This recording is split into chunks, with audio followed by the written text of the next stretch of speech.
అసలెలా తెలుస్తుంది మనం సక్సెస్ అయ్యామో లేదో? సక్సెస్ కి చాలా మీనింగ్స్ ఉన్నాయి, కానీ నా దృష్టిలో సక్సెస్ అంటే ఈ రోజు ఈ క్షణం మీ ఉద్యోగం పోయినా, ఈ క్షణం మీ బిజినెస్ ఆగిపోయినా, మీకు ఇంటికి వచ్చే ఆదాయం మాత్రం ఆగిపోకుండా ఉండడమే నిజమైన సక్సెస్. సో ఇంకా చెప్పాలంటే ఈ క్షణం ఊపిరి ఆగిపోయినా మీ ఆదాయం ఆగకుండా మీ ఫ్యామిలీకి ఎవ్రీ మంత్ వస్తుంది చూడండి, that is real success in our life. So ప్రతి ఒక్కరికి తెలుసు కదా, అమ్మో 1వ తారీఖు అనగానే అందరి మనసులో గుబులు అవుతుంది. ఇల్లు ఈఎంఐ కట్టాలి, రెంట్ కట్టాలి, కార్ ఈఎంఐ కట్టాలి, కిరాణం పేమెంట్ చేయాలి. సో ప్రతి క్షణం నెక్స్ట్ వచ్చే ఖర్చుని మీరు వెతుక్కుంటున్నారంటే ఖచ్చితంగా మీరు సక్సెస్ కాలేదని చెప్పొచ్చు. మా అమ్మ నాన్నని కంఫర్టబుల్ గా చూడాలని కోరికుండే, ఈ రెంట్ల గోలా, గ్యాస్ సిలిండర్ వస్తే డబ్బులు లేవు, రెంట్ నెల నెల మంత్ ఎండ్ వస్తుంది, రెంట్ కట్టాలి, అకౌంట్లో డబ్బులు లేవు, పిల్లల ఫీజులు, ఇట్లాంటిది ఇంకా విరక్తి పుట్టేసింది. I want get out of this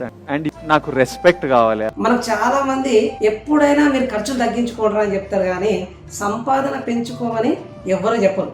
మనం ఎన్ని చదువులు చదివింది, ఎన్ని డిగ్రీలు సంపాదించింది ఖర్చులు లెక్కేయడానిక, సంపాదన సృష్టించడానిక? ఒక్కసారి ఆలోచించండి గురు.